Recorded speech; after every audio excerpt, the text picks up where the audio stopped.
we go. Thank you.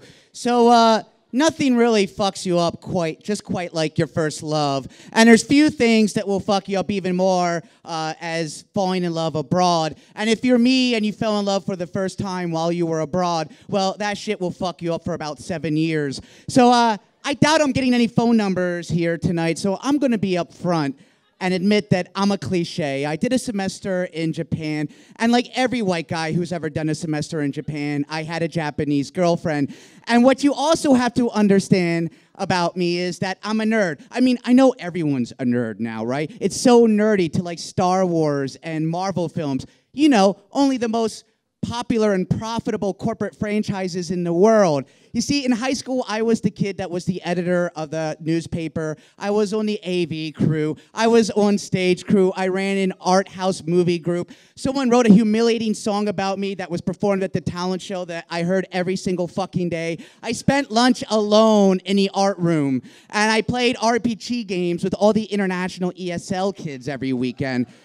So I didn't really date much in my teens, and it wasn't any easier in college. But then I got a huge scholarship to go to Tokyo for a semester, and my first day in class, I immediately developed a crush on this woman. And it might sound superficial, but she was the single most beautiful woman I had ever seen in my life. And now make no mistake, I was never too shy to ask a woman out. I always asked out my high school and college crushes. Most of them said no. The ones that didn't only stood me up otherwise later. But for the first time, this woman said yes, and she was excited, and she told me that she had a crush on me too. And on our first date, we brought flowers to each other. So, yeah, it's really, really dangerous, you know, developing a relationship abroad. It was like a film.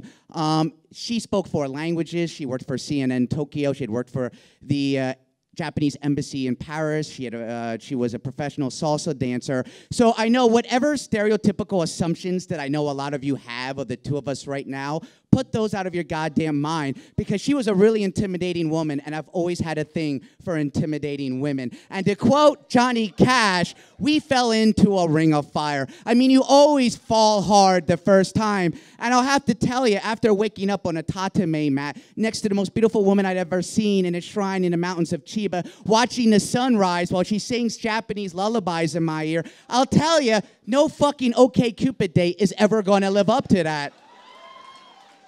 But my visa ran out, and I was kicked out of the country, and we had a really difficult long-distance relationship for about 8 months before she transferred to the main campus here.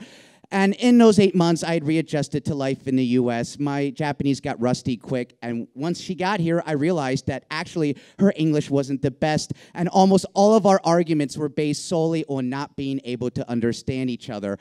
And I have to admit, again, this was my first relationship. So I was an awesome and also awful fucking boyfriend. I had no idea what I was doing, and I was often inadvertently cruel, even though my intentions were good, but we all know what the road to hell is paved with. I knew she was awesome and destined for awesome things, and so I really wanted her to find her own friends and establish her own life independent of mine. But really, I was just pushing her away, and it was really wrong of me. And after about 7 months here, she was growing more and more unhappy, and she was offered a really good job in Japan while I was planning on moving to New York. So I told her that she should take the job, and then I lied and said that I would wait for her and that somehow everything would work out. And she flew out about a week after Christmas, and we hardly spoke the night before or the morning of, and I'll never forget that it was snowing when I drove her to the airport, and we sat in that car silent. All I wanted was for her to get out. We had been fighting and crying so much, I just couldn't bear to keep it going or drag this out any longer. Neither of us wanted to end the relationship, but we both knew it was over. And then a cop car pulled up behind us and told us that we had to keep it moving. So I took out the luggage, I checked her in, I got back in my car, and I started to drive away. And she chased the car down, hammering, banging on my driver's side window, crying, telling me that she loved me. I got out, we embraced, we kissed. It was sort of a really pathetic swan song to our relationship. And then I drove away, and I'll never forget looking in the rearview mirror, seeing her standing in the middle of the road alone, looking at me in the snow until she faded into white. And as I drove out of the airport, I found a fresh pack of cigarettes that someone else had left on the seat. And I had never smoked a cigarette in my life. And in that moment, I decided, fuck it, I'm having one. Now I'm a smoker, and I never saw her again.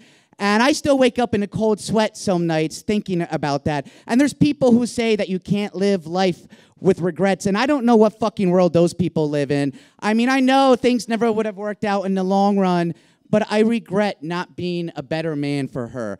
And she's married now, and whether you believe me or not, I have moved on after many years of wacky schemes trying to get back to win her over again.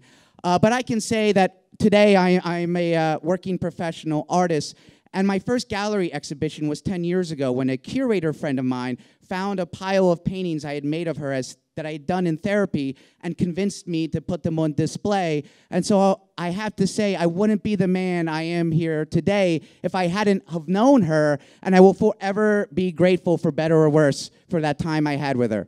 Thank you.